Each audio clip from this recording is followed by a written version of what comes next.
Então vamos lá, pessoal, para mais uma resolução de uma questão da Marinha. Prova esta que foi realizada para o quadro técnico de praças da Marinha, para a área de mecânica. Essa prova foi realizada em 2018, tá? Agora no mês de outubro. Então, bem fresquinha aí para vocês.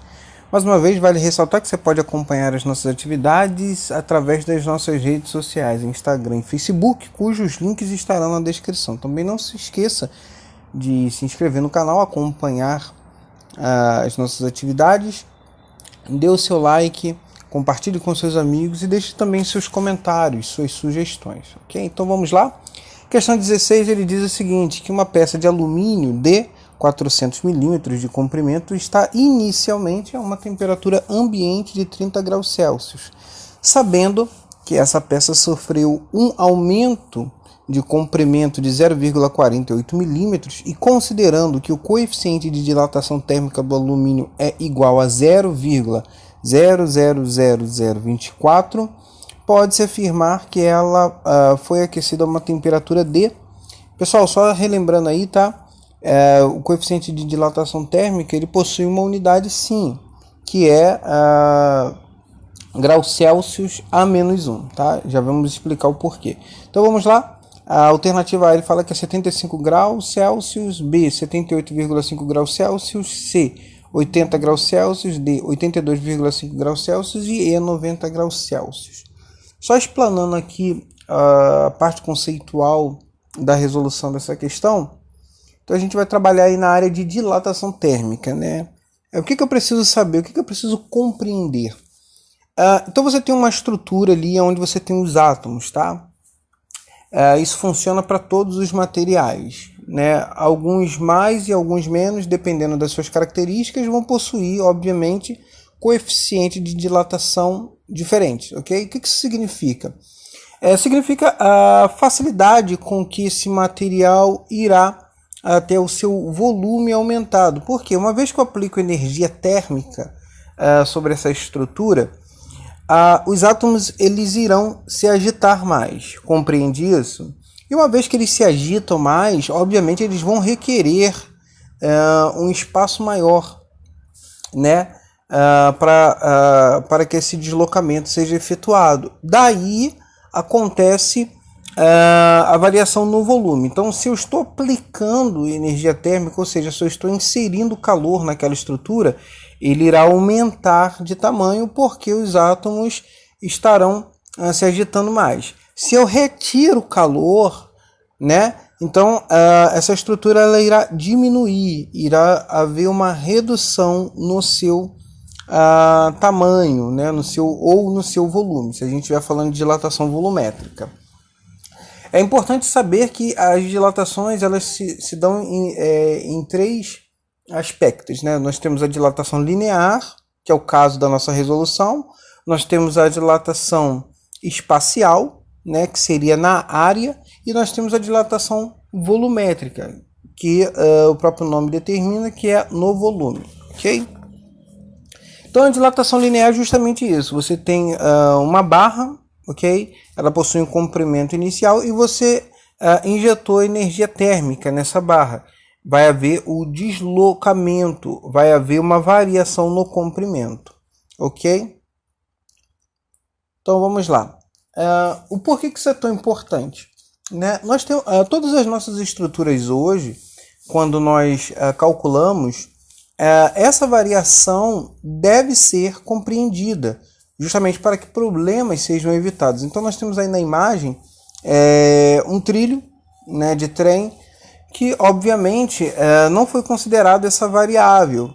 Então você veja a deformação que ocorreu no trilho. Se você reparar, constantemente, né, no trilho de trem você sempre tem um espaço, né, de um trilho para o outro. Esse espaço não está ali por acaso, é justamente prevendo-se, tá, essa variação no comprimento, né? Então esse espaço ele já prevê isso, justamente para que você não tenha uma distorção futura dependendo da temperatura, ok? Então nós temos aí um exemplo que aconteceu com concreto, né, onde não foi devidamente feita esse espaçamento para que houvesse essa dilatação, essa acomodação correta do concreto, e o que provocou tensões internas que vieram gerar ruptura do material, né?